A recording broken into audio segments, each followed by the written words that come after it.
시청자 여러분 안녕하십니까? 가장 빠른 종합 뉴스큐 시작합니다. 코로나19 하루 신규 확진자 규모가 어제에 이어 이틀 연속 300명대를 기록했습니다. 하지만 병원과 식당 등 일상생활 속 집단 감염의 확산세가 여전하고 본격적인 거리두기 완화 조치에 따른 재확산 가능성도 커서 긴장감은 여전한 상황입니다. 27일부터 접종을 시작할 화이자의 코로나19 백신 허가와 관련해서 조금 전 국내 첫 검증 자민간의 검증 결과도 나왔습니다. 취재기자 연결해서 알아보겠습니다. 이승훈 기자. 네, 이승훈입니다. 네, 조금 전 발표한 화이자 백신 검증 결과 충분한 예방 효과가 있는 것으로 나타났다고요? 예, 그렇습니다. 조금 전 식약처 검증 자문단은 화이자의 코로나19 백신이 94% 이상 예방 효과가 있다고 밝혔습니다. 특히 65살 이상 고령자에게서는 94.7%의 효과를 확인했다고 말했습니다. 또 18살에서 64살까지의 성인은 95.1%의 효과를 확인했고요. 기저질환자는 95.3%, 질환이 없는 경우에는 94.7%의 효과가 있었다고 덧붙였습니다. 다만 안전성과 관련해선 임상 대상의 20.8%에서 예측되지 않은 이상 사례가 발생했다는 게 식약처의 설명입니다. 식약처는 모레인 25일에 최종 점검위원회를 열어서 허가 여부를 결정하게 됩니다. 네, 어제에 이어 오늘도 신규 환자 규모는 300명대를 기록했지만 전날보다는 다소 신규 환자가 늘어났죠. 0시를 기준으로 했을 때 신규 확진자 모두 357명인데요. 다소 안정적인 상황은 유지되고 있지만 마음을 놓을 수 없다는 게 방역당국의 설명입니다. 감염 경로를 보면 국내 발생이 330명이고요. 해외 유입 사례가 27명입니다. 국내 발생을 지역별로 보면 서울이 118명, 그리고 경기도가 조금 많습니다. 122명 등 수도권이 252명이고요. 수도권 밖의 지역에선 강원도가 14명, 부산 12명, 경북 7명 등입니다. 코로나19로 숨진 사람 11명이 더 늘었고요. 위중증 환자 역시 2명이 늘어서 걱정 역시 커지고 있습니다. 요즘 들어 외국인 노동자 사이에도 이 감염이 확산되고 있는데요. 이에 대한 대책이 나왔다고요? 예, 그렇습니다. 최근 2주 동안 집단 감염 발생 71건을 보면요. 일반 사업장에서 발생한 집단 감염이 14건입니다. 이를 통해서 확진된 사람이 513명이나 됩니다. 특히 충남과 경기 지역의 사업장에선 많은 외국인 노동자의 코로나19 감염 사실이 확인되고 있는데요. 대표적인 사례를 경기 남영주시 플라스틱 공장 관련 사례라고 할 수 있겠습니다. 지금까지 확인된 감염자 179명 가운데 123명이 외국인 노동자입니다. 이에 따라서 방역당국은 외국인 노동자의 감염 위험도가 높은 곳을 골라서 선제적 검사를 진행하고요. 필요하다고 판단할 경우에는 익명으로도 검사가 가능한 임시 선별 검사소를 설치해서 불법 체류 외국인의 검사를 유도하기로 했습니다. 또 다음 달 새학기를 앞두고 학부모나 학생들의 걱정이 많아지고 있는데요. 증상이 있는 유치원생이나 학생은 등원이나 등교하지 말고 바로 검사를 받도록 하고요. 또 대학생의 경우에는 동아리 환영회, 신입생 환영회 등 사람 간 접촉이 많은 활동이나 대면 모임은 자제할 것을 다시 한번 당부했습니다. 다만 특수학교와 특수학급은 사회적 거리두기 2.5단계까지는 등교 수업을 원칙으로 하기로 했습니다.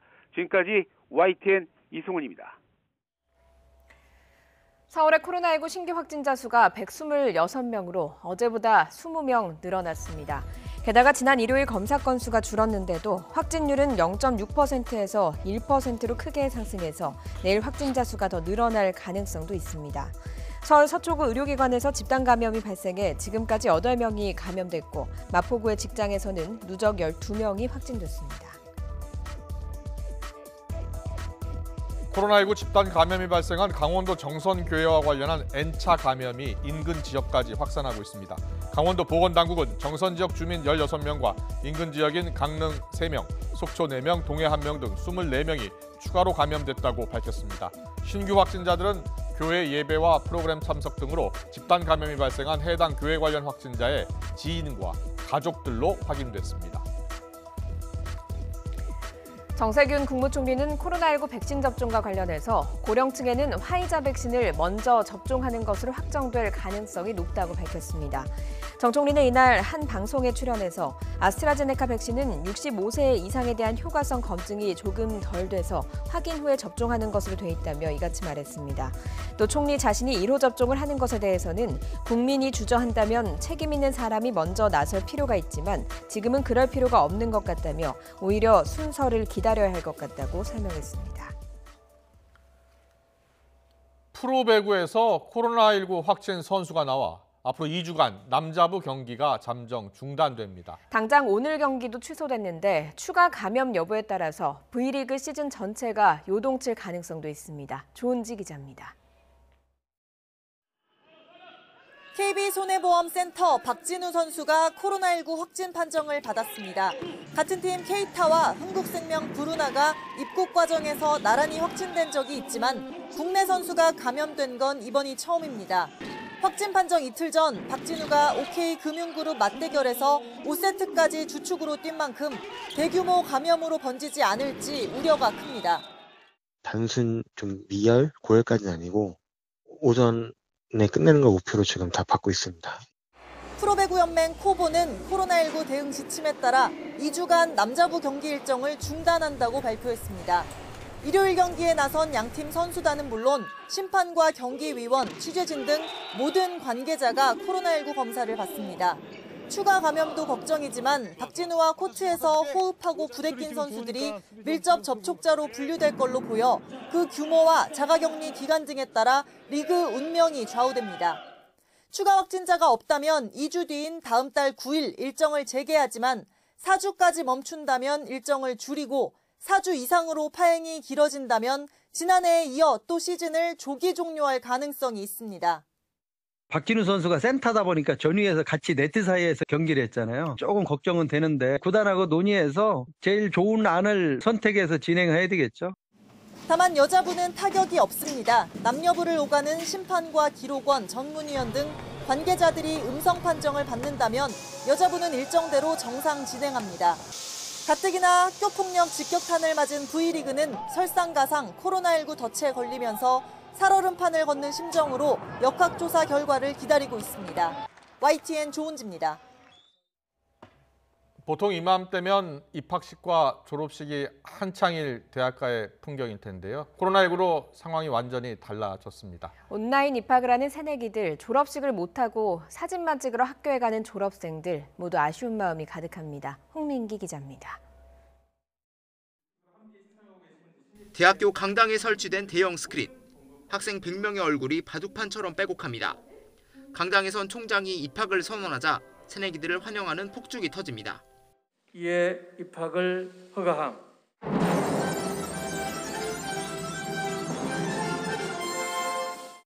코로나19 사태 속에 학교 역사상 처음 열린 비대면 입학식입니다. 신입생 3천여 명 가운데 100여 명은 실시간 온라인으로, 나머지 학생들은 유튜브 생방송으로 참여했습니다. 대학 생활을 시작하는 그 시작점을 학생들에게 인식을 시키고 싶고, 그래서 이러한 비대면 행사를 설계하게 됐습니다. 사상 초유 코로나19 사태 속에서 힘겨웠던 입시를 치르고 어엿한 대학생이 된 21학번들.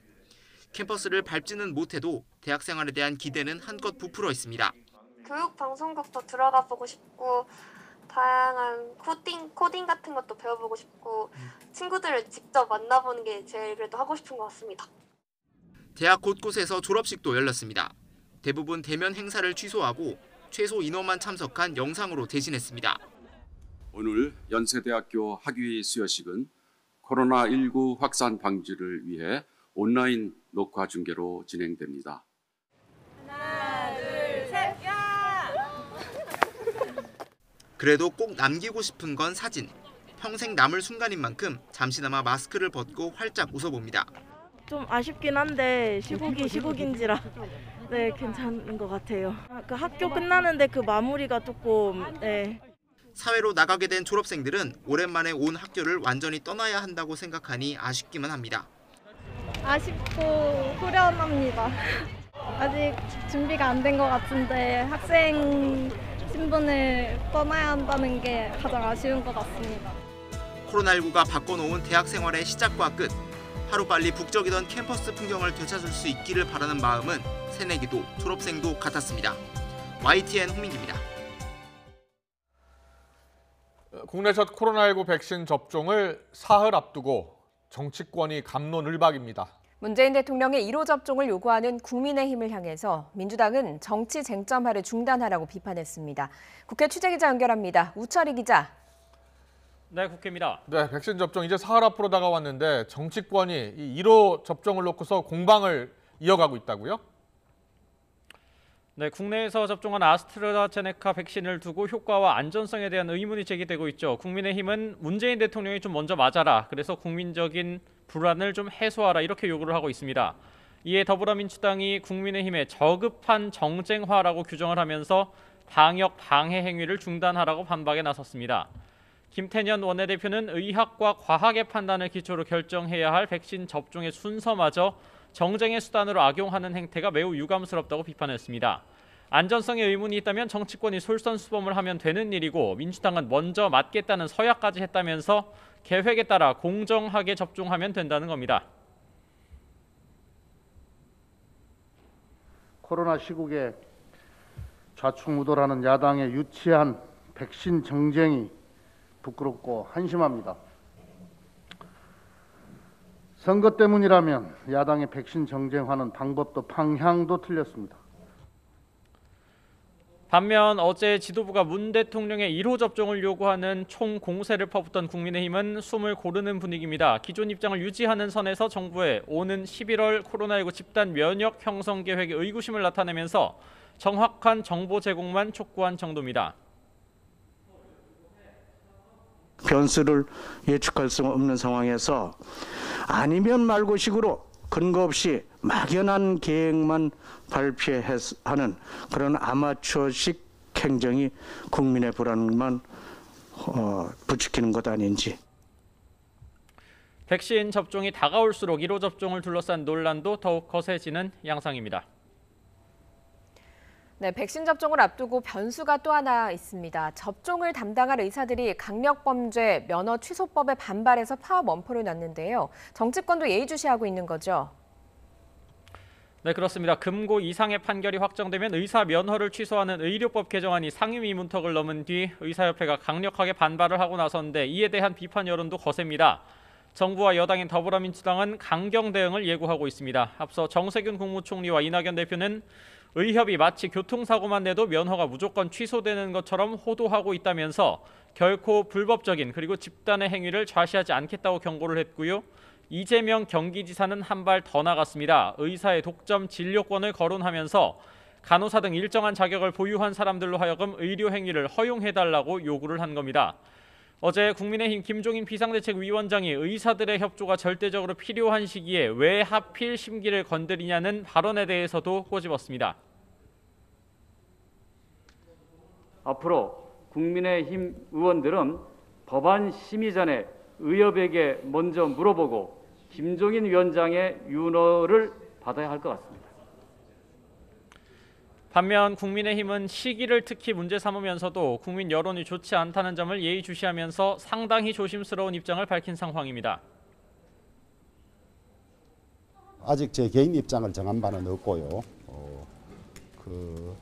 보건복지부를 중심으로 타 직역과 형평성 문제라든지 또 이것이 의료를 위축시킬 수 있는 가능성이 있는지라든지를 검토해서 당의 입장을 정하도록 하겠습니다. 네, 이른바 의사 면허 취소법은 이제 법제사법위 체계 작구 심사를 거쳐 본회의에 올라가는 일이 남았는데요. 의협의 집단 행동과 향후 국회 최종 논의 과정 그리고 백신 접종에 미칠 영향에 관심이 쏠리고 있습니다. 지금까지 국회에서 YTN 우철입니다. 1호 접종자를 두고 이어가고 있는 이 정치권의 공방을 보는 우리 국민들의 시선 따가운데요. 다른 나라의 경우는 어땠을까요? 박서경 기자가 알아봤습니다. 베냐민 네타냐후 이스라엘 총리가 백신을 맞고는 옅은 미소로 여유를 보입니다. 국민 3분의 1이 접종을 꺼린다는 여론조사 결과가 나오자 국민 대상 접종 하루 전 화이자 백신을 1호로 맞은 겁니다. 백신 접종 2달여 만에 이스라엘은 절반에 가까운 인구가 1회 이상 접종했습니다.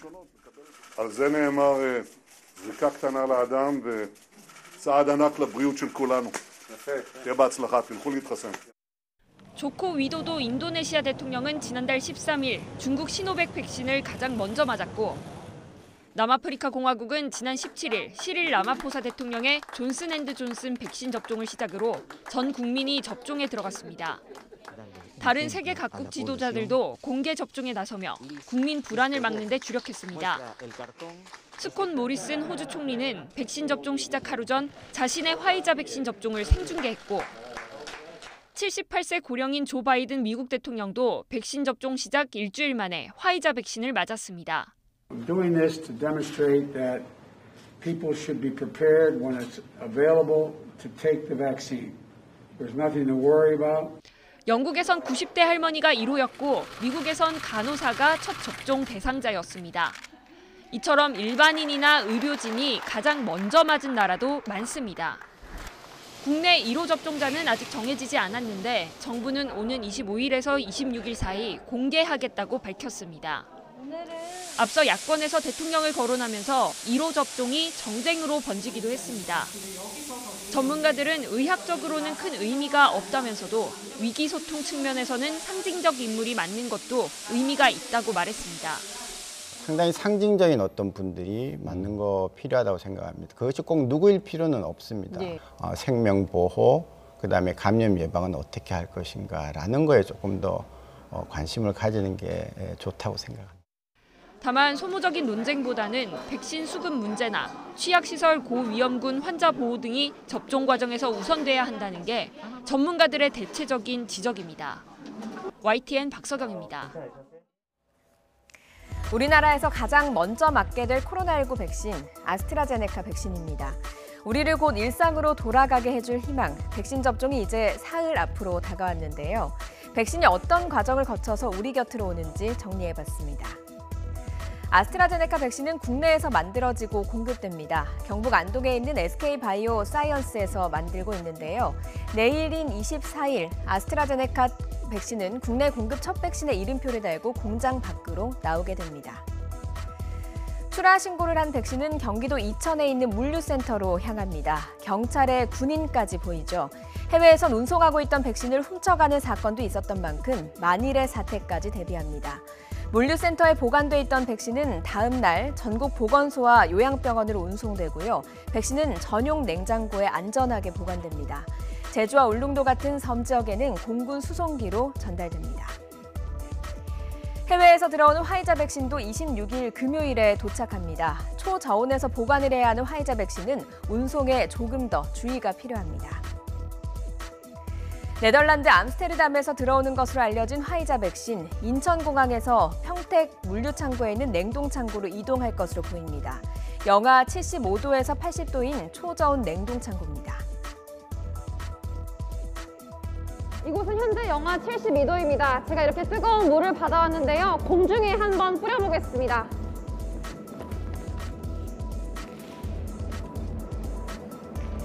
이렇게 뿌리자마자 공기 중에 흩어져 안개처럼 사라져버렸습니다. 냉동창고에 보관됐던 화이자 백신은 서울 국립중앙의료원을 비롯해서 천안과 부산 등 전국 예방접종센터 5곳으로 옮겨집니다. 이곳에는 초저온 냉장고가 설치돼 있고요. 화이자 백신은 27일부터 의료진이 맞게 되고 예방접종센터에서만 맞을 수 있습니다. 24일인 내일 아스트라제네카 백신 첫 출하를 시작으로 모의훈련이 아닌 실제 백신 접종 시계가 숨가쁘게 돌아가기 시작합니다. 그리고 바빠지는 백신 시계만큼 코로나19에서 벗어나는 시간도 더 가까워지겠죠. 우리 모두가 간절히 바라고 있는 일상으로의 복귀, 그 첫 단추가 될 백신 접종이 초읽기에 들어갔습니다.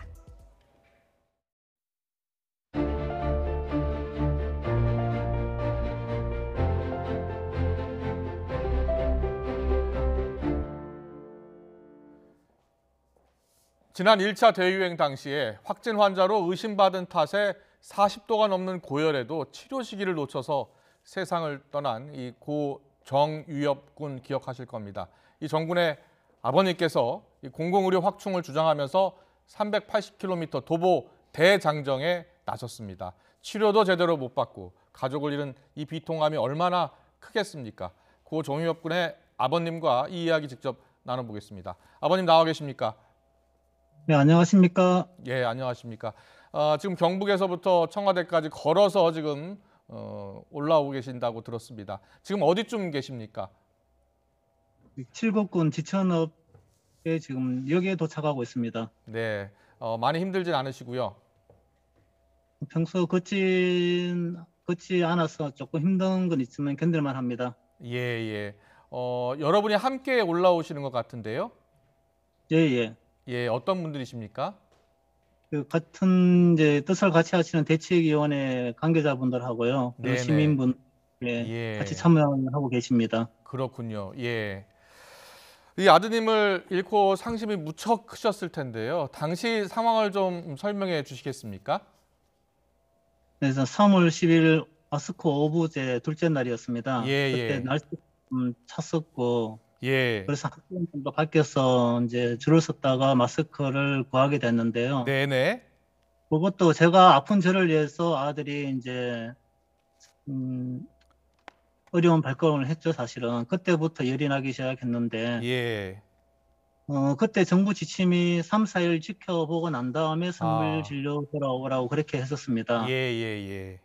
그래서 이제 지켜보다가 3월 12일 날 열이 41.5도까지 올라갔었어요. 예. 그래서 좀 지켜보다가 도저히 안 되겠다 싶어서 선별진료소를 찾아갔는데 네. 그때 영상중앙병원 선별진료소 6시에 마감을 했더라고요. 네. 그 옆에 있는 응급실로 갔는데 응급실에서 열이 너무 나니까 좀 이렇게 체온을 떨어뜨릴 수 있도록 좀 다른 진료를 해달라. 예. 그러니까 거부를 당하고요. 네. 그래서 이제 그 다음날 자기네 선별진료소에 와서 이제 코로나 검사부터 받아야 된다고 그러더라고요. 예. 그러면서 이제 항생제 하나, 이제 해열제 하나 받고 집으로 왔는데 열이 떨어지지가 않았습니다. 네. 그래서 그 다음날 밤새도록 엄마가 이제 소파에서 열을 내리게 해서 이마를 닦아주고 했는데 네. 아침에 가서 또 이제 선별진료소 문 열기를 기다렸다가 갔었거든요. 갔는데 예, 이제 예, 거기서 예. 코로나19 검사하고 그리고 독감 검사 그리고 폐 엑스레이를 찍었습니다. 예. 그때 폐 엑스레이에 보니까 염증이 나타났다. 이제 폐렴 증상이 나타났었고요. 예. 그리고 온도가 40.5도였었는데 네. 이제 기가 조치를 받았죠. 코로나19 예. 결과가 나오지 않았다는 이유로 이제 다시 돌아왔어야 됐는데 그 4시 반 정도 돼가지고 열이 또 40도 훨씬 넘어가더라고요. 네네. 그래서 이제 1339에 전화를 하니까 1339도 자기가 해줄 수 있는 게 없고 또 경산보건소에 연락을 해줬는데 예. 경산보건소에서도 자기가 코로나19 검사가 나오기 전까지는 할 수 있는 게 없다 하면서 경산중앙병원으로 다시 연락을 해보라고 그랬습니다. 그랬군요. 예. 근데 정말로 이제 저희들이 그동안 뭐 정부 지침대로 이렇게 기다리고 이렇게 했었는데 네. 진짜 어떤 진료 거부를 당하고 이러다 보니까 예. 좀 안타까움이 많이 남습니다. 또 그러한 와중에서 다시 경산병원으로 갔을 때에도 네네. 애가 오늘 밤을 못 넘긴다고 그러더라고요, 병원장님이. 예. 진짜 그런 와중에서도 이제 3차 병원을 소개시켜 달라고 이제 요구를 하니까 영남대 병원을 소개시켜 줬었는데요. 예. 그때 이제 그 당시에 제가 이제 항암 후유증으로 손발이 많이 저리거든요. 예. 그리고 또 또 애가 오늘 밤을 못 넘긴다고 소리를 들었는데 네네. 심장이 떨리고 손발 떨려가지고 운전이 안 되겠다. 예. 구급차 이용을 좀 부탁했는데 또 거부를 예. 당했습니다. 아, 그랬습니까? 네. 예, 그래서 이제 애가 호흡도 안 되는 상태로 이렇게 쓰러져 있었는데도 그걸 지켜보면서 병원으로 갈 수밖에 없었던 네. 그런 안타까움들이 있었고 예. 영남대 병원으로 가서는 예. 그에서는 99% 이상 코로나19를 확진한다고 하면서 네. 13번의 코로나 검사를 했는데요. 예. 근데 굳이 그렇게까지 할 이유가 있었나 이렇게 생각하면 좀 안타깝습니다. 네.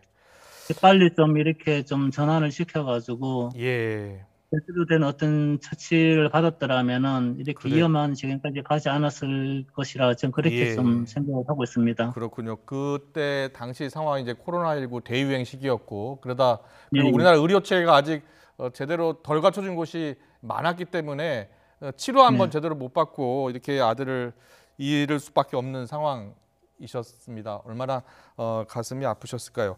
그래서 이제 감염병 이 대응 의료 체계 정말 우리나라 대책 마련해야 한다, 보완해야 한다 이런 지금 말씀 주장하고 계신 거 아니겠습니까? 어떤 점이 지금 시급히 개선돼야 한다고 생각하십니까? 네, 유급이 이제 사망 그것을 조사를 해보면요. 예. 우리나라 이제 코로나19가 발발했을 때 예. 홍보부터 시작해서 네. 그리고 응급실 그리고 이용 관계라든지 예, 그리고 예. 이제 병원의 전원 관계라든지 예. 그리고 이제 구급차 이용이라든지 이런 것들이 전부 다 문제점을 내포하고 있습니다. 예. 정말로 이제 코로나 물론 질병에 감염된 사람을 위한 대책도 중요하지만은 예. 일반 응급 환자에 대한 메뉴율이 갖춰져 있지 않다는 그런 점에서 예. 그런 대책이 먼저 우선이 돼야 된다고 생각을 합니다. 예. 이제 청와대에 도착해서 이제 여러 가지 말씀하실 것 같은데 정부나 병원 측에 그리고 청와대에 꼭 하고 싶은 얘기 한번 해주시죠. 네, 지금까지 저희들이 수없이 매스컴을 통해서 정부에 좀 호소를 하고 이렇게 좀 대책을 세워달라고 이렇게 부탁을 했었는데 예. 정말 아직까지도 어떤 정부로부터 답변을 받아본 적이 없습니다. 예. 아직도요. 그리고 저희들이 이제 청와대 앞에서 이제 기자회견도 하고 그리고 국가인권위 진정도 하고 했지만은 이게 일부 개인의 일로 치부하고 또 사회적으로 대처해야 될 이런 사안인데도 개인의 일로 이렇게 모든 것을 너희들이 책임지라고 하는 자세가 잘못됐다고 보고 있고요. 이번에 유해별 사건을 통해서 더더욱 좀 경악을 했던 것이 우리나라 의료 체계가 이게 정말로 제대로 된 어떤 위기 시에 제대로 컨트롤 타워라든지 이런 것들이 부재해 가지고 좀 일관성 있는 지침이 없었었고요. 의료 혜택을 받지 못하고 이렇게 소외되는 어떤 계층이라든지 장애인분들이라든지 이런 강제 전원을 통한 질병전담병을 강제로 또 지정을 했지 않습니까? 하다 보니까 의료에서 배제되고 또 민간 병원으로 전원되다 보니까 그 비용을 감당을 못하지 않습니까? 이런 것들도 전부 다 각 개인의 책임으로 돌리면서 이렇게 대책을 세워지지 않는 것은 너무 좀 이렇게 정부로서 무심한 것이 아닌가 이렇게 생각이 듭니다. 알겠습니다. 이 아버님이 정말 어려운 걸음 지금 하고 계신데 아버님의 고귀한 뜻이 하루빨리 이루어질 수 있도록 방역 당국이 좀 더 적극적으로 대책을 서둘러서 마련해 주셨으면 좋겠습니다. 오늘 말씀 잘 들었습니다. 고맙습니다. 네, 감사합니다.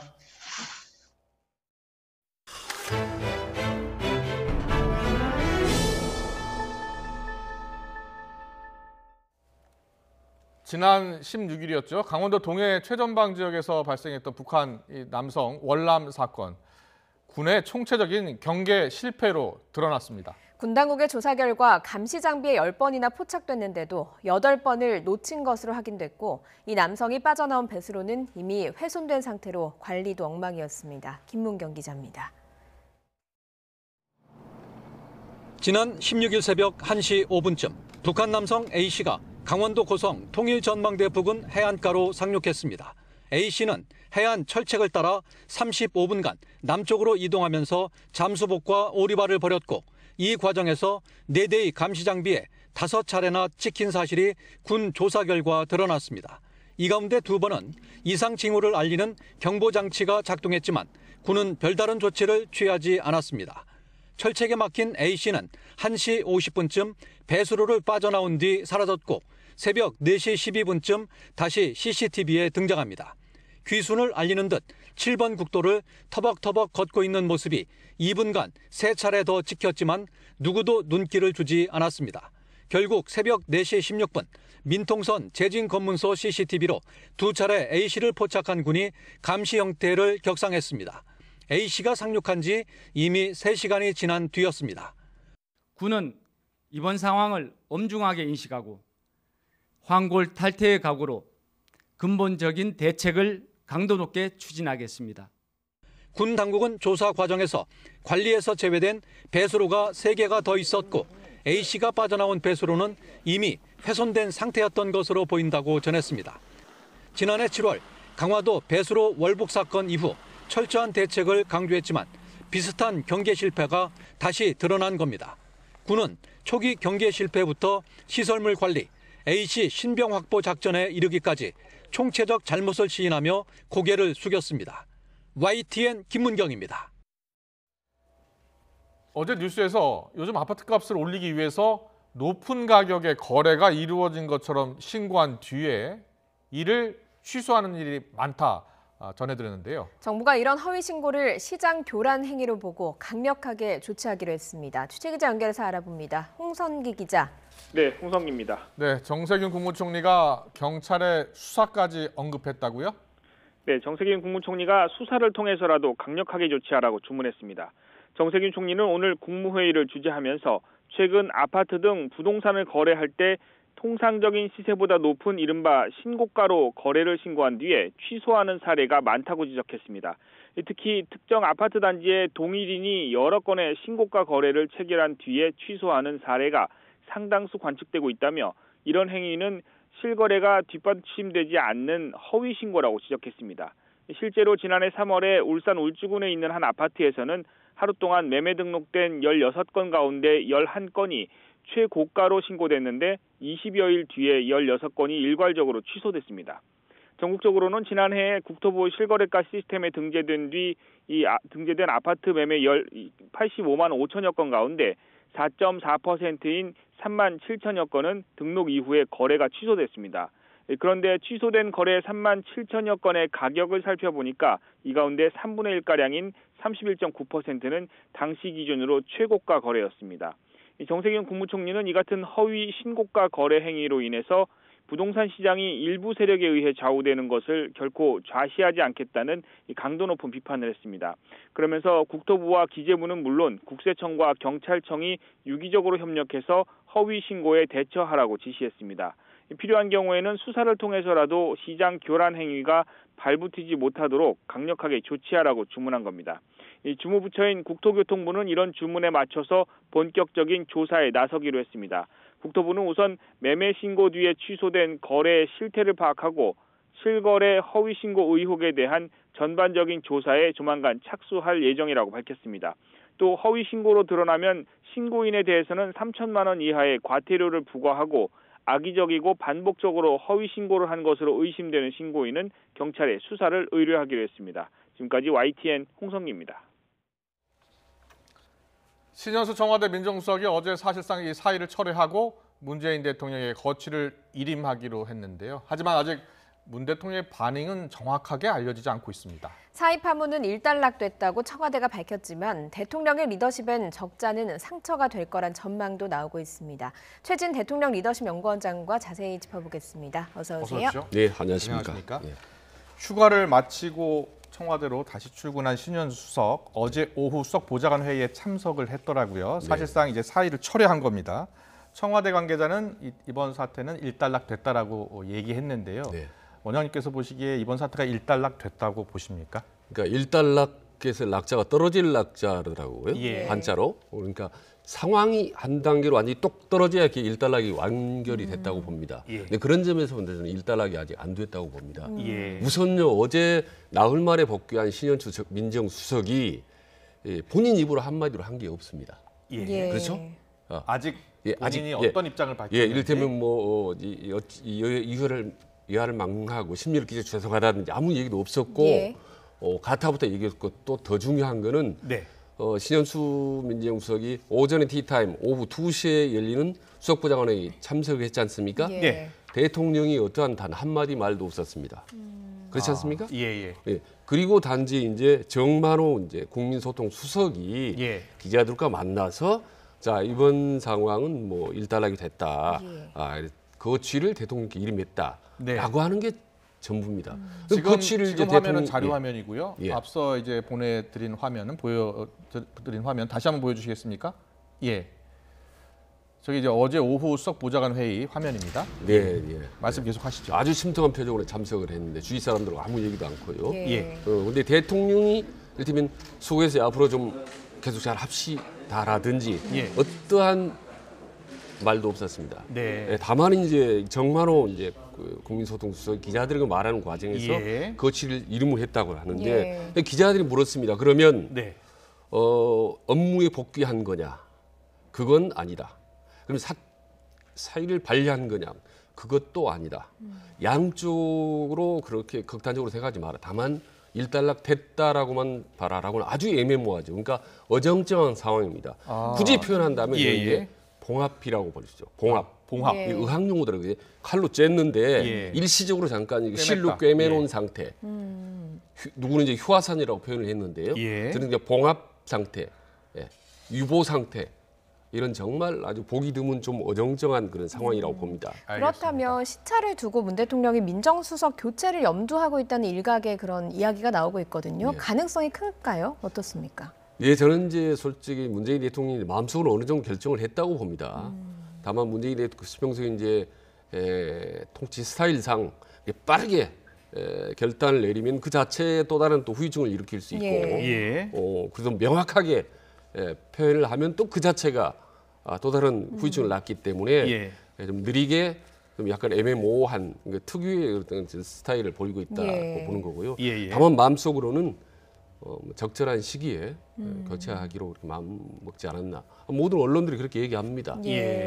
그렇군요. 그러면 이번 사태 파동을 다시 한번 복기를 해보겠습니다. 문 대통령, 박범계 장관 그리고 신현수 수석. 이 세 사람 가운데 지금 이번 사의 파동에 누구의 책임이 가장 크다고 보십니까? 사실 좀 곤란한 질문 하시는 건데요.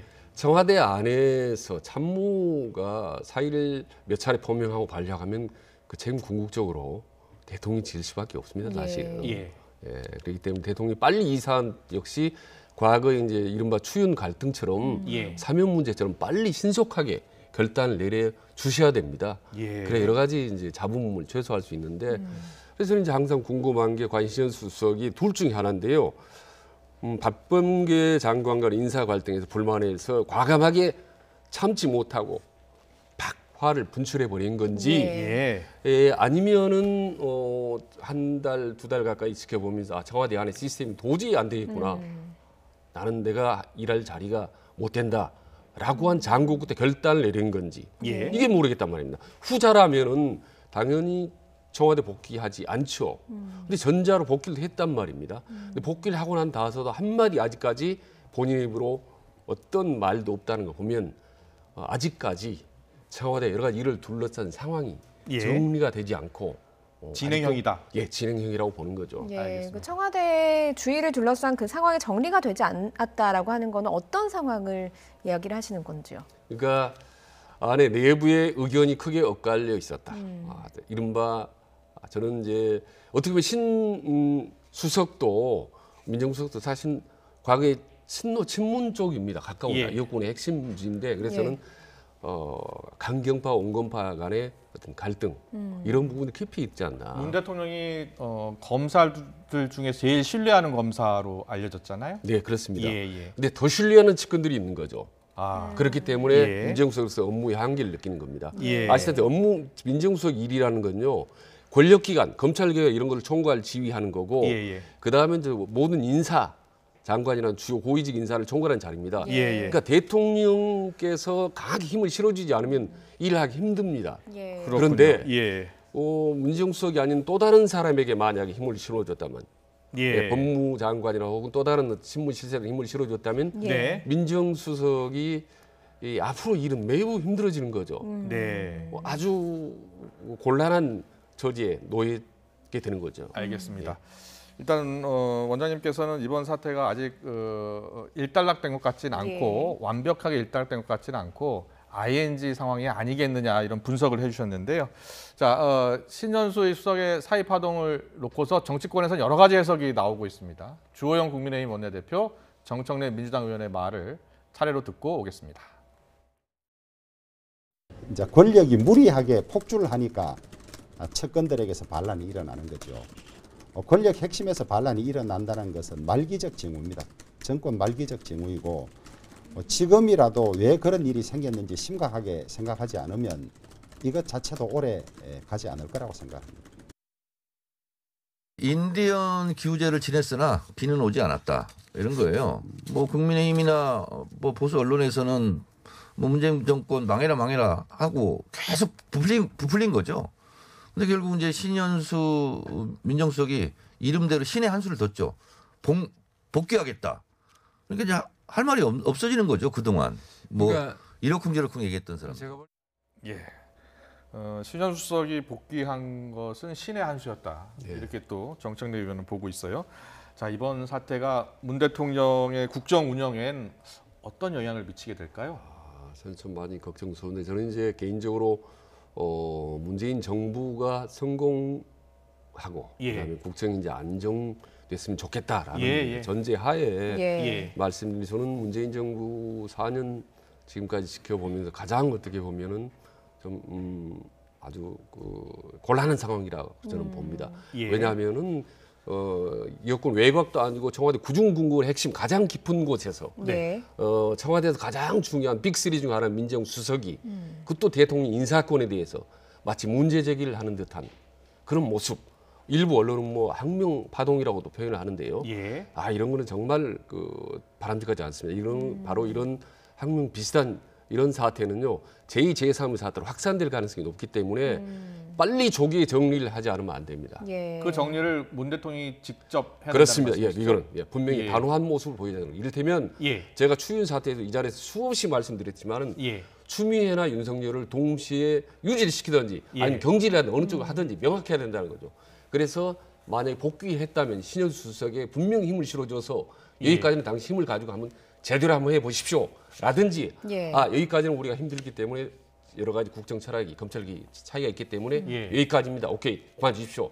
라고 정리를 하든지 명확하게 해주지 않으면 아주 애매모호한 상태. 민정수석실과 검찰과 법무부가 또다시 애매모호한 상태로 가게 되면 휴화상이 또다시 활화상이 될 수가 있죠. 근데 청와대 민정수석이라는 자리가 참모 자리 아닙니까? 대통령의 그렇습니다. 뜻을 받드는 자리거든요. 예. 그렇다면 대통령의 뜻을 어느 정도 알고 있는 것 아닐까요? 저도 이제 역대 청와대를 연구를 해서 책도 써냈습니다만은, 그러니까 현직 청와대 수석이 대통령에게 공개적으로 이의 제기를 하는 거는 처음 겪어봤습니다. 그래서 이 부분을 어떻게 해석할 것인지 상당히 취재도 하고 이제 분석도 하고 그랬는데 아주 특수한 초유 사태가 지금 발생한 건데 그래서는 신현수 수석에게도 빨리 본인이 정리를 해야 되는 심리를 이 대통령이 본인 생각과 다를지라도 문재인 대통령과 청와대의 흐름에 기조에 따르겠다라고 확실하게 정리를 하든지 아니면 나는 이 정부와는 입장과 철학이 다르기 때문에 못하겠다 라든지 해서 빨리 정리를 해야 돼 본인이. 근데 오늘까지 보면 너무 애매모호하기 때문에 지금 대통령의 거취를 일임했잖아요. 대통령의 거취를 일임한 것 자체가 이제 대통령의 그 뜻을 본인이 일단 수용하겠다라는 것 아닐까요? 어떻게 보세요? 그러니까 언론에서 공을 던졌다고 얘기하는데요. 본인의 입장이 먼저 제일 중요한 확실하게 정리해야죠. 저는 계속 열심히 일하겠습니다. 라든지 아니면 더 이상 일을 못하겠습니다라고. 근데 월요일 날 어제 복귀를 했다습니까? 그렇다면은 결국은 대통령께서 지금은 빨리 좋다 그러면 기다 아니다. 복귀냐 사임이냐 유임이냐 이 부분이 명확히 정리를 해주셔야 되는 건데 이게 지금 오늘 하루 지났지 않습니까? 따로 이틀 더 갈 가능성이 높은데 이대로 가면 겉으로 보이지 않지만 속으로 부글부글 마그마처럼 끓는 권력 내부의 흔들림 현상 이런 것들이 계속 갈 수 있습니다. 눈에는 보이지 않지만 이 뒤의 상황은 상당히 심합니다. 그래서 제가 항상 이 대통령 리더십 연구하면서도 청와대 핵심부 내부의 갈등 이게 제일 대통령이나 국민을 위해서 바람직하지 못하고 위험스러운 현상이다. 이거는 빨리 단호하게 정리하는 것만이 정말 그 최고의 지름길이다라고 제가 항상 강조를 하는 부분입니다. 문 대통령과 신현수 이 수석의 침묵이 여러 해석을 낳기도 하고 또 청와대 내부의 갈등도 지금 부글부글 불러일으키고 있다라는 분석을 해주셨습니다. 어제 검찰 중간 간부 인사도 한번 살펴보도록 하죠.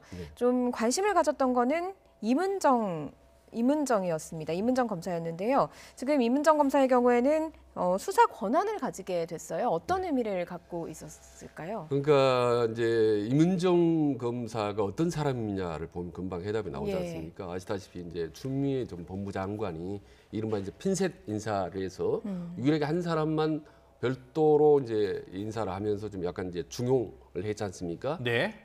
그런데 다시 이번에 다시 또 이제 핀셋 인사를 하게 된 셈이죠. 네. 그런데 밝혀진 바로 임은정 지금 검사가 중앙지검 수사권까지 가지면서 예. 그게 상당히 힘을 받은 거죠. 예. 근데 가장 먼저 할 일이 아마 한명숙 전 국무총리 10년 전의 일을 다시 수사하겠다. 예. 근데 그 부분에 대해서 명명하게 밝히겠다라고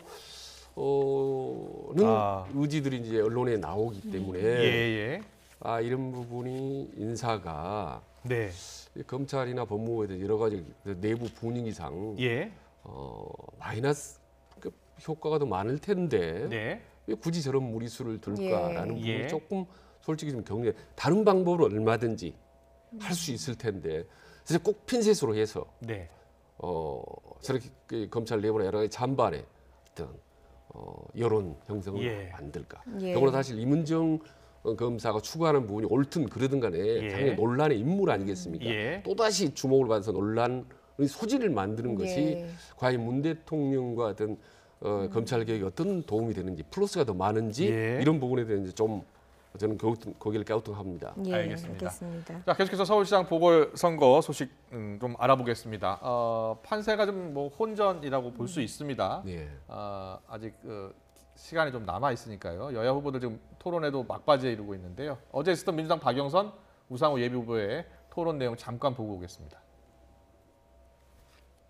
박영선 후보는 공약을 첫 번째 낸 공약이 뭐냐면 이제 경부고속도로를 지하화하고 거기에 이제 8,000호의 주택을 짓겠다 이렇게 공약을 내걸으셨습니다. 이 강남의 서초와 강남구의 집값을 상승시킬 수 있는 가능성이 있는 대규모 개발 계획부터 발표하신 것은 잘못된 게 아니냐.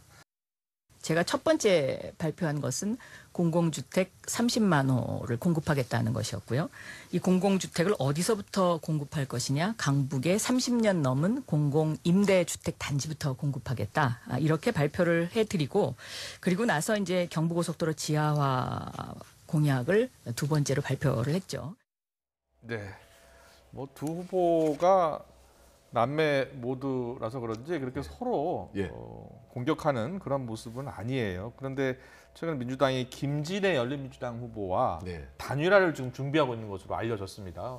자, 어떻게 보십니까? 그러니까 단일화는 이제 예고된 거였고 예. 또 양측이 좀 단일화에 적극적이기 때문에 예. 이루어질 거라고 봅니다. 그리고 특히 지금 최근 들어서 여론조사가 이제 여야가 엎치락뒤치락 온 박빙이죠. 박빙이기 때문에 더불어민주당이 한 표라도 더 아쉬운 판이기 때문에 또 단일화를 해야 되는 거고 또 바로 이제 끝나면 내년에 또 대선이 있지 않습니까? 그 대선을 앞두고 도 필요하고 서울시장에서도 필요하고 단일화는 그래서 뭐 저는 무리 없이 이루어질 거하고 다만 단일화하는 것 자체가 대세에 그렇게 큰 영향은 미치지 않는다. 다만 이제 하지 않았을 경우 여러 가지 마이너스 효과도 있기 때문에 하는 게 더 낫다. 양측이 다 생각하고 있기 때문에 저는 단일화를 할 것으로 보인다. 무리 없이. 이루어질 가능성이 높다라고 봅니다. 그리고요, 국민의힘 서울시장 예비후보들은 오늘 마지막 1대1 토론을 마쳤습니다. 국민의힘 내 양강으로 불리는 나경원, 오세훈 예비후보의 어제 주요 발언 들어보고 오겠습니다. 2011년 무상급식을 시장직과 걸어서 사퇴하셨습니다. 스스로 내팽개쳐버린 그 시장직을 다시 구한다는 것이 과연 명분이 있겠느냐. 스스로 짜장면 짬뽕론을 제기하신 게 불과 한 보름 전이었던 것 같은데요. 그것은 연동형 비례와 공수처법 가지고 결국은 원내대표 시절에 아무것도 얻어낸 게 없으시거든요. 네, 국민의힘 다음 주에 이제 100% 여론조사로 최종 후보를 정하게 됩니다. 시민들이 어떤 기준에 무게를 둘까요? 그러니까 두 후보가 이제 당내 여론조사 좀 비슷하기 때문에 그 민주당보다 두 후보가 좀 치열하게 싸우는 것 같아요. 그래서 이제 나경원 의원은 이제 오세훈 의원은 과거 이제 서울시장 사퇴론 부분에 이제 포커스를 맞춰서 공격을 하고 있고 오세훈 후보는 이제 나경원 후보에 대해서 과거 원내대표 대표 시절에 강경론, 그다음에 뭐 황교안 뭐 대표 시절에 어떤 책임론 이런 부분에 강하게 제기를 할 것 같은데요. 두 후보가 이렇게 치열하게 싸우는 부분이 사실 두 후보에게 도움 별로 안 됩니다. 왜냐하면요, 지금 국민의힘은 아시다시피 100% 여론조사를 하거든요. 그러니까 그 여론조사를 하게 되는 사람들이 누구냐면요, 보수적 사람, 진보적인 사람, 중도편이 다 합니다. 그러니까 두 사람은 서로 간에 공격하고 하는 게 아니라 시민을 향해서 강력하게 자기만의 어떤 브랜드와 정책을 어필을 하는 게 여기에 역점을 둬야 되는 겁니다. 약간 좀 포인트가 좀 어긋나 있는 거죠, 사실은.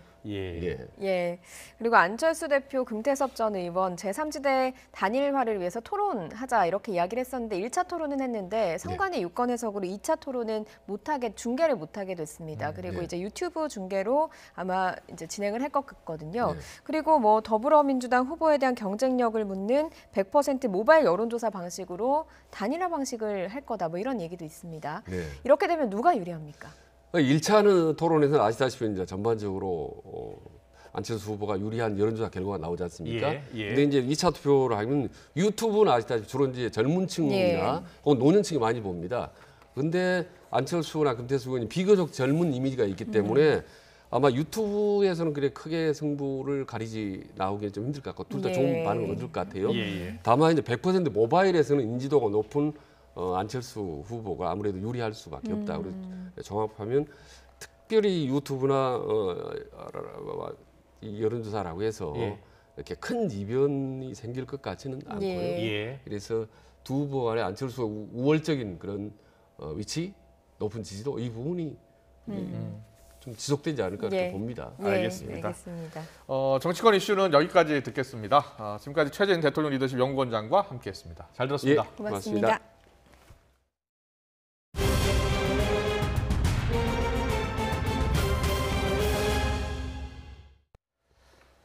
이번 주 금요일이죠. 국내에서 코로나19 백신 접종이 시작됩니다. 우선 65살 미만 요양병원 입소자와 종사자들이 대상인데 첫 백신 접종을 앞둔 현장에선 기대와 걱정이 교차하고 있습니다. 신준명 기자입니다.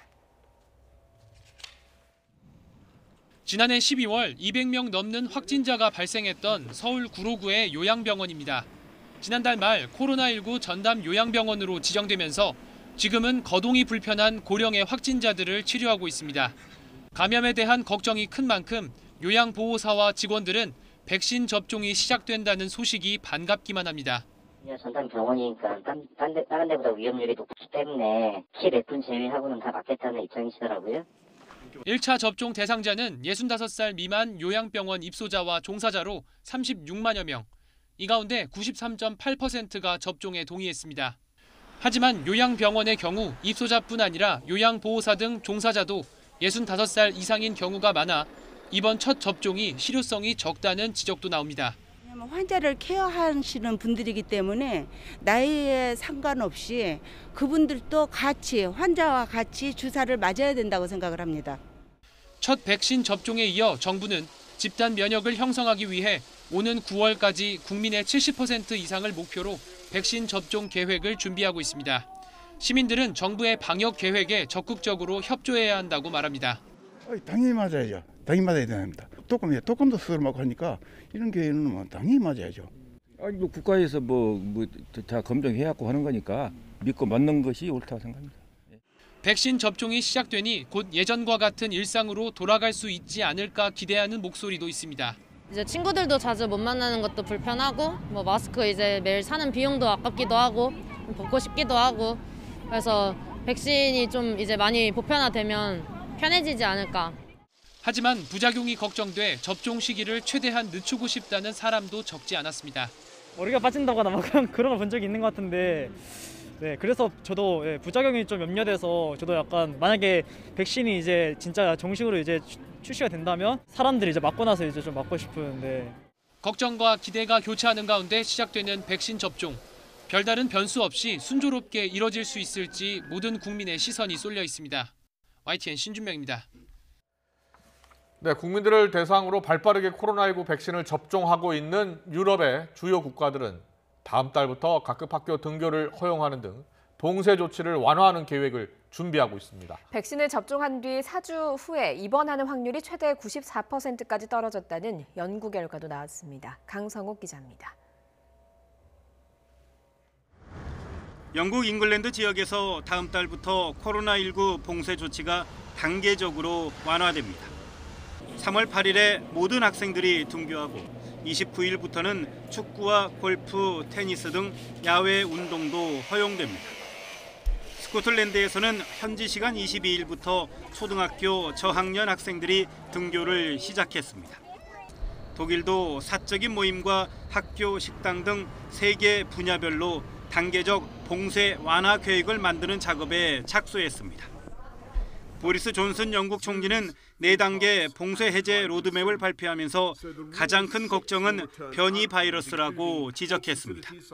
We can't, I'm afraid, rule out reimposing restrictions at local or regional level if evidence suggests they are necessary to contain or suppress a new variant which escapes the vaccines. 유럽 각국의 봉쇄 완화 조치는 백신 접종의 효과에 근거하고 있습니다.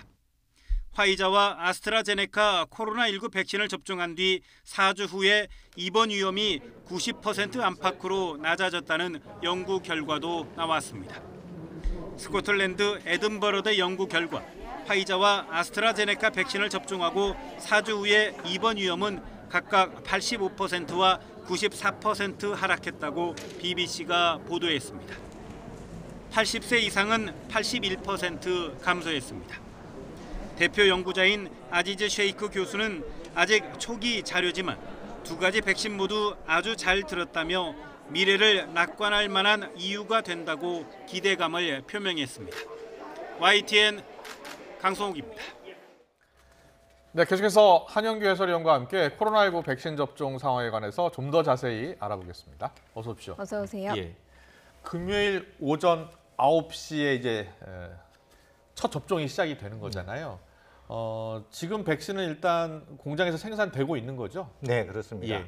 지금 SK 바이오사이언스 안동 공장에서 예. 이미 생산을 하고 있고요. 예. 그게 이제 내일 드디어 이제 출하가 돼서 네. 모레는 각 지역 그 보건소로 배송이 되고 금요일 오전 9시부터 그 접종이 이루어지게 됩니다. 예. 그 접종 대상은 요양병원과 요양시설에 입원해 있거나 또는 종사하고 있는 분 가운데 65세 미만 대상자입니다. 예. 이분들이 대략 한 30만 명 정도인데 93% 이상 그 접종에 동의를 해서 한 29만 명 정도가 접종을 받게 됩니다. 그 출하되는 물량은 한 75만 명 분 정도고요. 예. 그래서 이제 26일부터 접종이 시작이 되고 요양병원은 28일까지 이제 배송이 돼서 접종에 들어가게 되는데 우리나라 이제 코로나19 환자가 지난해 1월 10일 날 발생했으니까 예. 20일 발생했으니까 1년 한 달 정도 지나서 이제 백신을 통해서 코로나19를 극복하는 그 여정에 첫걸음을 뗀다 이렇게 봐야 될 것 같습니다. 예, 화이자 백신도 26일에 국내에 들어온다는 반가운 소식이 들어왔습니다. 27일부터 바로 접종에 들어간다고요? 네, 아스트라제네카 백신 접종이 이루어지는 26일 날 화이자 백신이 인천공항을 통해서 들어옵니다. 들어오고요. 그리고 예. 그 이제 초저온 냉동 창고로 배송이 된 뒤에 그 권역별 예방접종 센터로 가서 다음 날 27일부터 그러니까 토요일부터 접종을 시작하게 됩니다. 네. 그 대상은 코로나19 환자를 직접 치료하는 의료진이 되는데요. 약 5만 5천 명 정도가 됩니다.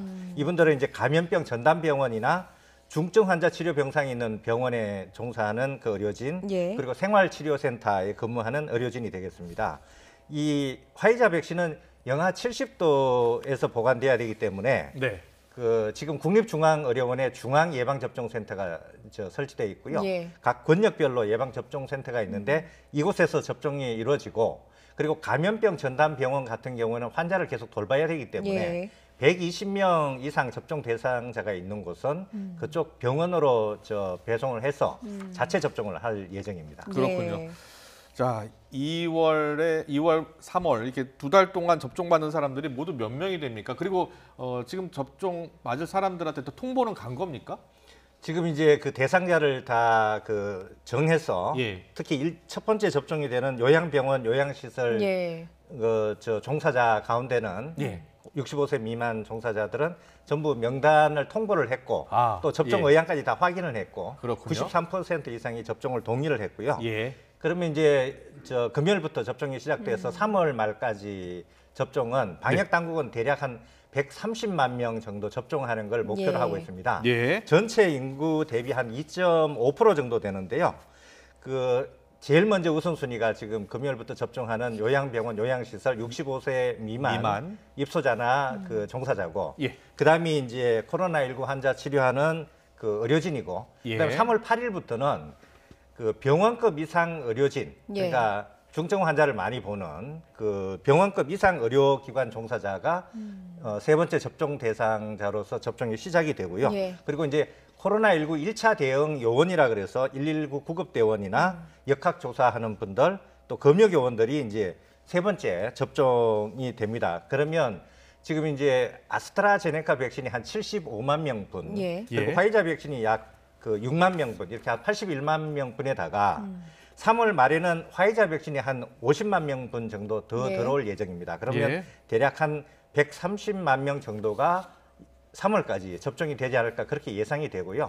또 백신이 더 추가적으로 더 일찍 들어오면 아마 접종률은 좀 더 높아질 수 있을 것 같습니다. 알겠습니다. 그러면 과연 누가 가장 먼저 백신을 맞을 것인가 관심이 쏠리는데 정치권에서는 1호 접종자가 논란이 되고도 있어요. 누가 맞나요? 정치권에서 굉장히 논란이 되고 있는데 아직 우리나라에서는 최종 결정은 되지 않았고 요양병원 종사자가 되지 않을까 그렇게 예상이 되고 있고요. 이 백신 1호 접종자는 나라마다 다른데 가장 먼저 백신 접종을 시작한 영국 같으면 90살 할머니가 1호 접종자였고요. 그랬었죠? 미국은 간호사였습니다. 맞습니다. 그리고 이스라엘 같은 경우는 총리가 가장 먼저 맞았고요. 그랬죠. 그래서 1호 접종자는 어떤 상징적인 의미, 국민들한테 전달하는 메시지 측면에서 의미가 있고요. 지금 우리 같은 경우는 지금 최초 접종 대상자들의 동의율이 90%를 넘기 때문에 아마 원래 예정돼 있던 순서대로 접종이 되지 않을까 이제 이렇게 예상이 되는데 아직 최종 발표를 하지는 않았습니다. 일상으로의 복귀 이제 첫 발을 곧 내딛게 되는데요. 방역 당국의 이제 11월에 집단 면역을 형성하는 게 목표잖아요. 달성 가능성은 어떻게 보고 있어요? 이 집단 면역이라는 개념이 전체 인구 가운데 대다수가 접종을 맞아서 바이러스 전파력이 급격히 거의 떨어지고 그다음에 접종을 안 받은 사람조차도 간접적으로 보호해준다 그런 단계까지를 이제 집단 면역이라 그러는데 이 집단 면역이 달성하기 위해서는 그러면 국민들 가운데 항체 형성률이 어느 정도 돼야 되느냐에 대해서 아직 전문가들 사이에서도 완전한 합의가 이루어지지 않았습니다. 처음에는 한 60% 내지 70%만 항체가 형성돼도 가능할 것이다. 이렇게 이제 보는 전문가도 있고 그 정도는 부족하다. 75% 내지 많을 경우 85%까지 국민들 가운데 항체가 갖고 있어야 이제 더 이상 전파가 일어나지 않고 접종받지 않은 분조차 보호가 된다. 이렇게 보고 아직 완전한 합의가 이루어지지 않았고요. 어제 이제 정은경 질병관리청장은 예를 든 게 9월까지 지금 70% 접종을 목표로 하니까 70% 접종을 맞고 또 항체 형성률은 평균에서 한 80% 정도를 보면 둘을 곱해야 됩니다. 그러면 0.56 정도가 나오는데요. 국민들 가운데 한 56% 정도에서 이 항체가 형성이 되면 어느 정도 집단 면역이 형성되지 않겠느냐 이제 이렇게 보는데 여기에도 또 변수가 있는 게 기초 감염 재생산 지수가 몇으로 보느냐에 따라서 완전히 달라집니다.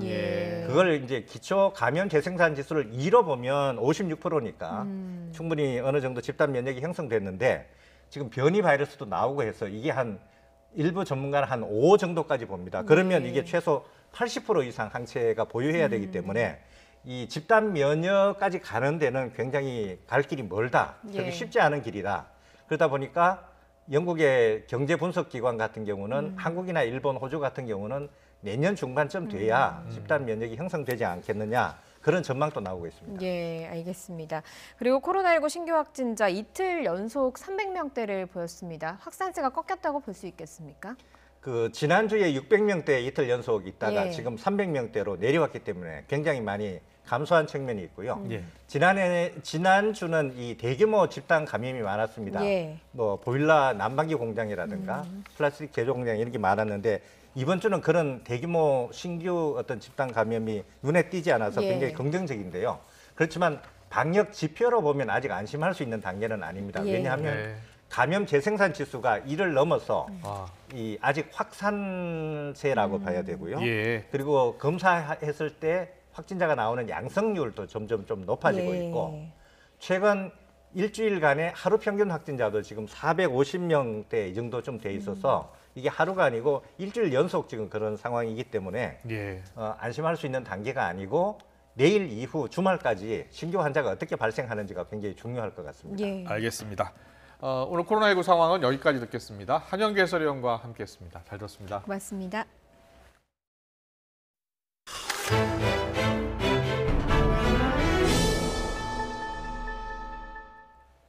후쿠시마 앞바다에서 잡힌 물고기에서 2년 만에 처음으로 기준치를 넘는 방사성 물질이 확인됐습니다. 이번 강진 후에도 문제가 없다던 원전 역시 최근 잇따라 이상이 발견돼서 안전에 대한 불신이 커지고 있습니다. 도쿄에서 이경아 특파원입니다. 후쿠시마 원전 운영사인 도쿄전력은 강진 직후 사용 후 해결료를 보관하는 수조에서 물이 약간 넘친 정도라고 피해를 설명했습니다. 하지만 지진의 여파는 여기에 그치지 않았습니다. 수소 폭발을 막기 위해 일정 수준으로 유지돼온 원자로 경납 용기에 내부 압력이 떨어진 사실을 지진 8일 뒤에야 확인한 겁니다. 녹아내린 해결료가 있는 경납 용기에서는 냉각수가 빠져나가 수위도 최고 70cm까지 떨어진 것으로 나타났습니다. 당초 공개하지 않았던 사실도 드러났습니다. 원전 내 지진계가 고장나 이번 지진을 기록하지 못했다는 겁니다. 故障していたことに気がつかなかったんですか？昨年から故障していたのですが、それ自体には気がついておりましたが、ちょっと修復等の対応を取っていなかったということです。 뒤늦은 정보 공개에 부실한 관리 실태까지 드러나면서 비판이 쏟아졌습니다. 何かしらその確認ポイントがだらだらやってるような気がして、東京電力の発表を信頼できないと、もっといろいろな案件があるんじゃないかというふうな質問が入ってきたんです。 후쿠시마 앞바다에서 잡힌 우럭에서는 기준치를 5배 넘는 방사성 물질 세슘이 검출됐습니다. 이 지역 수산물에서 기준치를 넘는 방사성 물질이 나온 것은 2년 만에 처음입니다. 일본 정부는 그동안 후쿠시마 수산물 수입을 금지한 한국 등 세계 각국의 조치에 강한 불만을 표시해왔습니다. 15の国地域がこういった差別的ないわば規制を行っているということは極めて残念でございまして、むしろ誤解に基づいているんじゃないかなと思います。 최악의 원전 사고 후 10년. 잇따르는 문제들은 안전에 이상이 없다는 일본 측의 주장을 무색하게 하고 있습니다. 도쿄에서 YTN 이경아입니다. 네, 그럼 여기서 전문가를 연결해서 현재 일본 후쿠시마 원전의 상황이 어떤 건지 또 그리고 우리가 어떻게 대응하는 게 좋을지 알아보겠습니다. 그린피스 장마리 캠페이너 화상으로 연결돼 있습니다. 나와 계시죠? 네, 안녕하세요. 네, 안녕하세요, 장 선생님. 후쿠시마현 앞바다에서 어제 잡은 물고기 우럭에서 지금 뭐 기준치 5배에 이르는 방사성 물질이 검출됐다는 건데요. 이게 2년 만이라는 거잖아요. 네, 맞습니다. 예. 22일에 후쿠시마 어협동조합 연합회에서 나온 보고고요. 예. 사실 지금 후쿠시마에서 전체 수산물 유통을 담당하는 곳에서 발견된 거기 때문에 네. 수산물 유통 자체를 그리고 조업 자체를 중단한 예. 굉장히 현지에서는 당황스러웠을 만한 상황입니다. 그렇군요. 네. 최근 앞바다에서 그 규모 7.3의 지진이 일어나기도 했고요. 그 당시에 좀 눈에 띄었던 피해가 원전 오염수 보관 탱크가 이탈됐다라는 보도가 나왔습니다. 혹시 그것과 관련이 있는 것 아닌지 좀 의구심이 들거든요. 어떻습니까? 지난 19일에 도쿄전력이 긴급히 기자회견을 가졌었어요. 예. 경납고 안에서도 저장 수의 수위가 굉장히 줄어들었는데 실제로 이 경납 용기 안에 있는 오염수는 특히나 매우 맹독한 고준위 방사성 오염수입니다. 그런데 현재까지 도쿄전력이 밝힌 바로는 해결료 냉각에는 이상이 없고 주변 방사선 오염도도 이상이 없다는 거죠. 그런데 문제는 우럭 같은 경우에는 해저 토양 가까이에서 활동하는 어류종이 아니기 때문에 기존의 해저 토양에 침전된 방사성 물질로 인한 오염은 아니고요. 지금으로서는 원인을 단정할 수 없고 추가 조사를 기다려 봐야겠지만 어쨌든 지금 발견 상황은 사실 2011년과 상당히 유사합니다. 어떤 유사성이 있나요? 2011년에 약 300톤의 오염수가 방출된 사고가 있었거든요. 그때 당시에 방사성 물질이 이렇게 어류에서 검출이 바로 됐었고요. 그리고 해저 토양의 세슘 농도도 굉장히 높아졌는데 문제는 당시에 도쿄전력이 2011년 방출 사고에 대해서 2년 뒤에야 한국에 알려왔다는 거죠. 바로 알려줘야죠, 당연히. 그리고 지금 보니까 이 도쿄전력이 자꾸 거짓말을 하고 있는 것 같아요. 그래서 뭐 일본 연구소에서 아직 이유를 찾지 못하고 있다라고 하는 것도 이해가 잘 안 가거든요. 우선 이 연구소 같은 경우에는 후쿠시마 현에서 잡아들인 그 물고기들을 여태까지 계속 10년간 조사해온 곳이어서요. 이 연구소가 밝힌 우럭의 방사능 피해는 사실 굉장히 신뢰도가 높다고 보셔야 될 것 같아요. 하지만 그 연구소의 입장은 도쿄전력에서 이 원인에 대한 제대로 된 분석을 주지 않는 이상 인과관계를 밝힐 수 없다는 부분이라서 실제로 연구소의 발언처럼 도쿄전력의 추가 조사 결과가 훨씬 더 중요한 상황입니다. 그렇군요.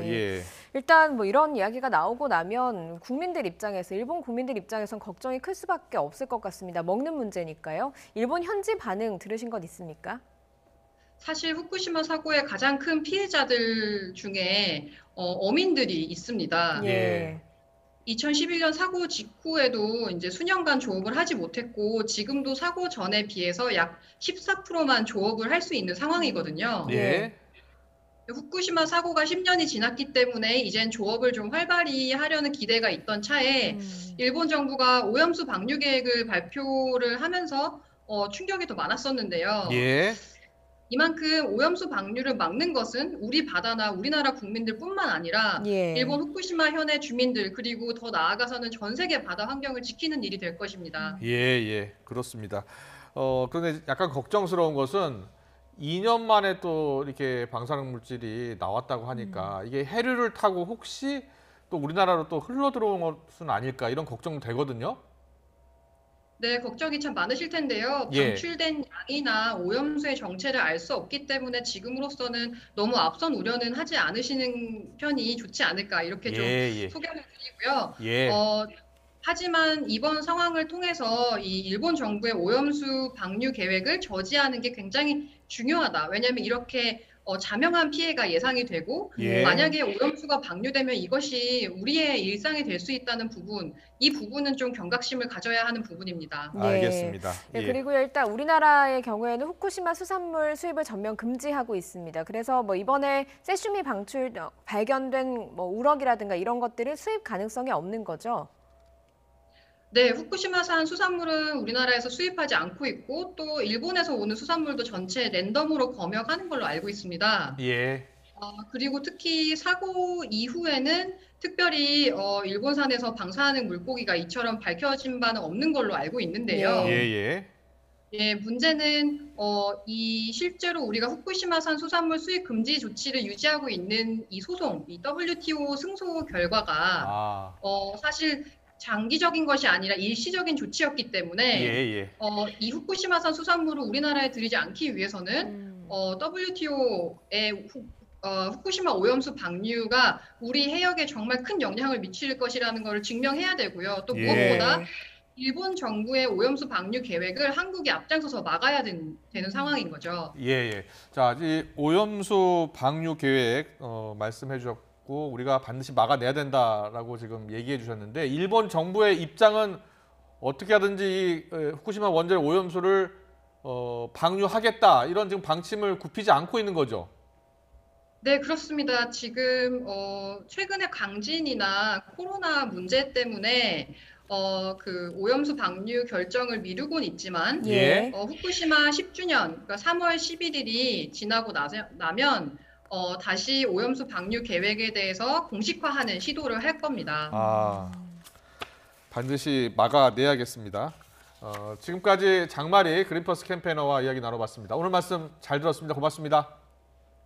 네, 감사합니다.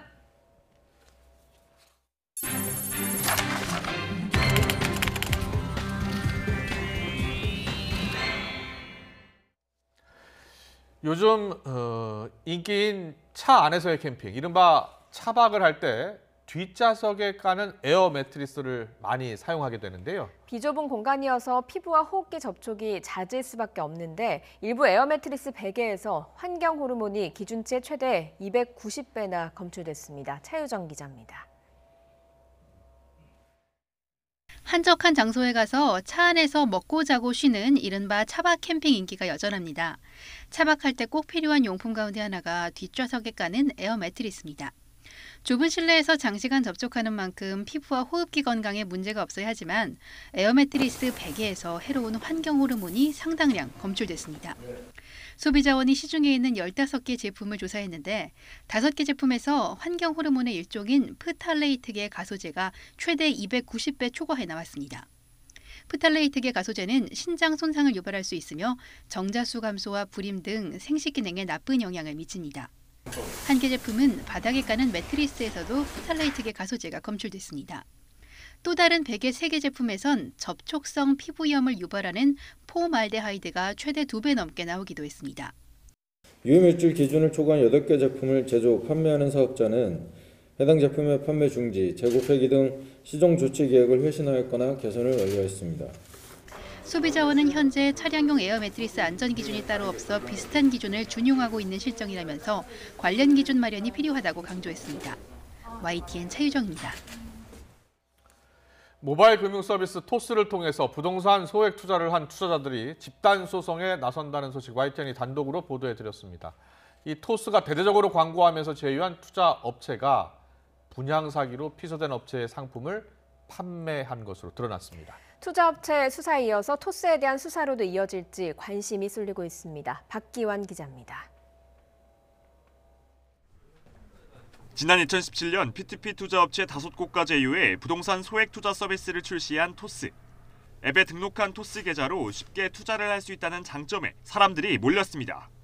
소액 투자 상품의 인기가 커지자 다른 핀테크 업체들도 앞다퉈 P2P 업체와 제휴를 맺었고 P2P를 통한 국내 누적 대출액은 4년 만에 18배 가까이 늘었습니다. 토스는 관련 시장을 이끌며 규모를 키웠다고 자평했습니다.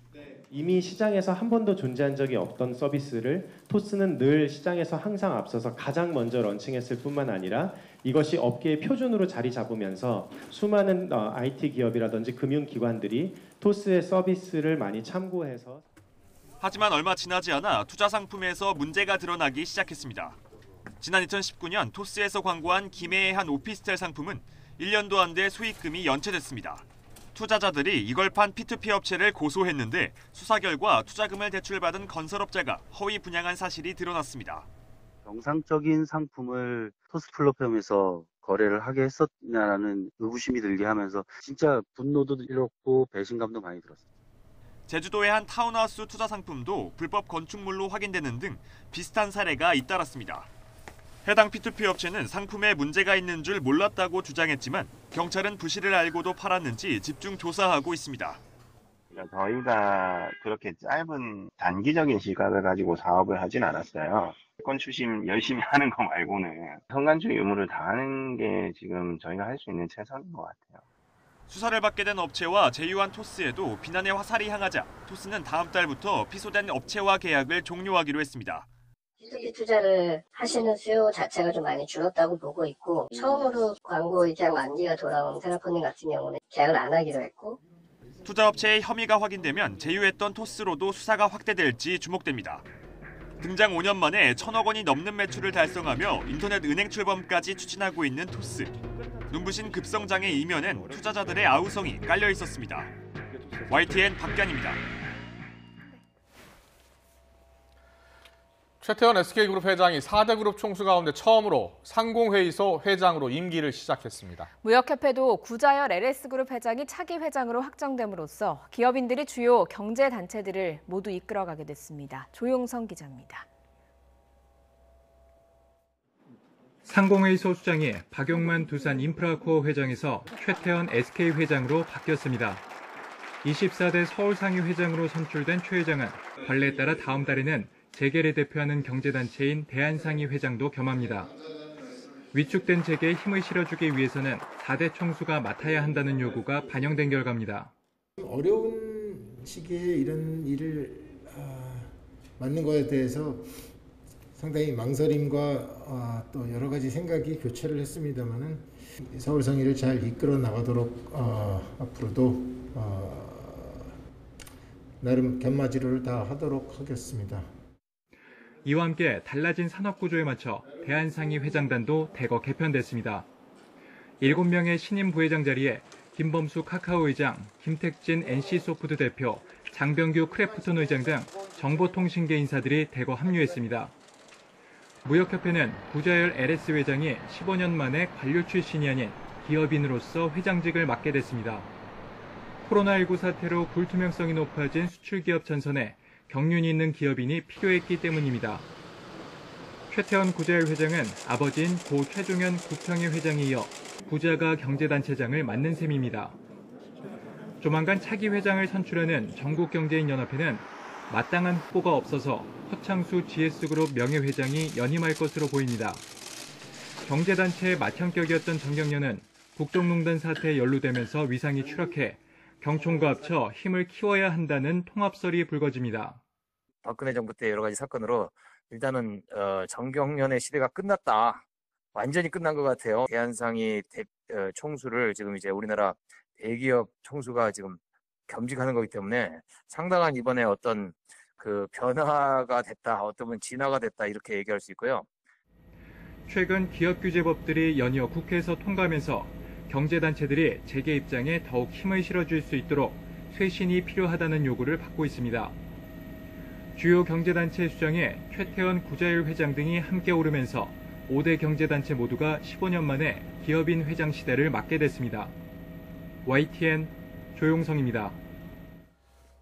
지난해 4분기 가계 빚이 1,700조 원을 넘어서면서 사상 최저치를 또 갈아치웠습니다. 가계빚이 지난해 전체로는 125조 8천억 원이 늘어서 2016년 이후 4년 만에 증가폭이 가장 컸습니다. 이종수 기자입니다. 한국은행에 따르면 지난해 4분기 말 가계신용잔액은 1,726조 1천억 원으로 집계됐습니다. 이는 역대 최대치를 기록했던 지난해 3분기 말보다 44조 2천억 원이 증가한 수치입니다. 지난해 4분기 가계빚은 전년 동기에 비해 7.9% 증가해 2019년 3분기 3.9% 이후 5분기 연속 가계빚 증가율이 높아지고 있습니다. 이에 따라 지난해 전체로는 가계빚이 125조 8천억 원이 증가해 2016년 139조 4천억 원 이후 최대 규모로 늘었습니다. 가계가 은행과 보험사 등 각종 금융기관에서 받은 가계대출은 지난해 4분기에 44조 5천억 원이 늘어 역대 최대 증가폭을 기록했습니다. 특히 4분기에 신용대출이 주를 이루는 기타 대출은 719조 5천억 원으로 3분기에 비해 24조 2천억 원이 늘어 증가 규모가 역대 최대를 기록했습니다. 기타 대출의 경우 주식 및 주택 투자 수요, 그리고 생활자금 수요 지속 등으로 전분기에 이어 크게 증가하였습니다. 주택담보대출은 910조 6천억 원으로 3분기에 비해 20조 2천억 원이 늘어 2016년 4분기 24조 2천억 원 이후 최대로 나타났습니다. 전문가들은 가계부채 증가 속도가 굉장히 빠르다는 점을 우려하고 있습니다. 과거 경제위기와 달리 코로나19 위기 상황에선 가계부채 부실에 따른 위기가 닥칠 수 있다고 우려하는 겁니다. 금융당국은 앞서 지난달 중순에 올해 1분기 중 상환 능력을 따져 대출 심사를 하는 관행을 정착하기 위한 가계부채 선진화 방안을 마련할 것이라고 밝혔습니다. YTN 이종수입니다.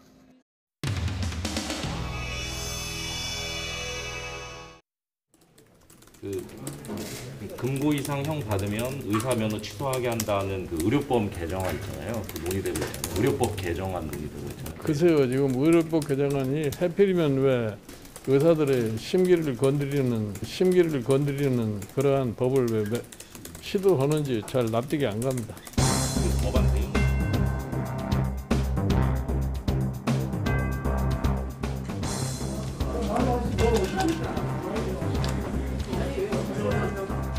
대안의 내용은 우선 의료인의 위법 행위를 예방하고 안전한 의료 환경을 조성하기 위하여 의료인도 변호사, 공인회계사 등 다른 전문 직종과 같이 범죄 구분 없이 권고 이상의 형을 선고받은 경우 면허를 취소하도록 하되 총파업입니다. 총파업. 그래서 총의료법 개정안은 절대 수용할 수 없다. 법안이 국회 법제사법위원회에서 의결된다면 전국의사 총파업 등 전면적인 투쟁에 나설 것이다.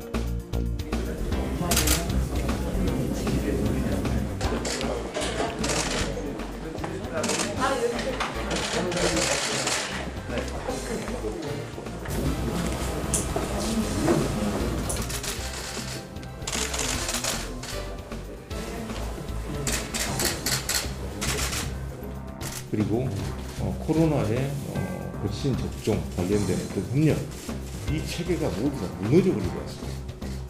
현장에 느끼는 의사들의 어떤 그 위기가, 이것은 지난 어떤 8월에 의대정원 증원이나 공공의대의 신설, 당시 그 아젠다가 가졌던 것보다 100배 이상 훨씬 크게 다가오고 있습니다. 100배 이상 훨씬 크게 다가오고 있습니다. 이것이 정말 불행한 사태로 가지 않을 수 있도록, 불행하고 극단적이고 파국적인 사태로 가지 않을 수 있도록 저는 이런. 오늘 이런 의협의 입장에 대해서 정세균 총리께서 굉장한 우려를 표하셨어요. 국민들도 많이 걱정하고 있는데 네. 한 말씀 해주시죠.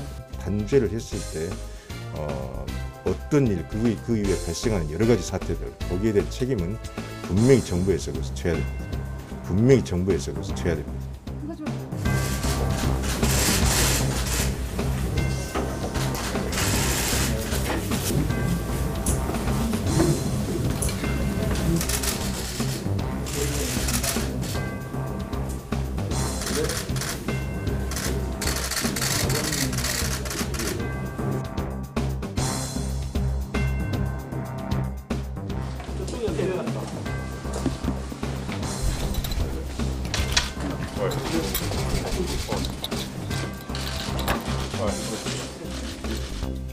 너무나 이 코로나 바이러스의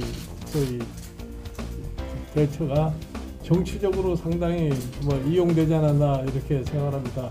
정부가 코로나19 와중에 기습적으로 우려와 상의 없이 여러 잘못된 정책을 밀어붙이면서 결국 파업 투쟁까지 벌어졌습니다. 그 다음 거 뒤에.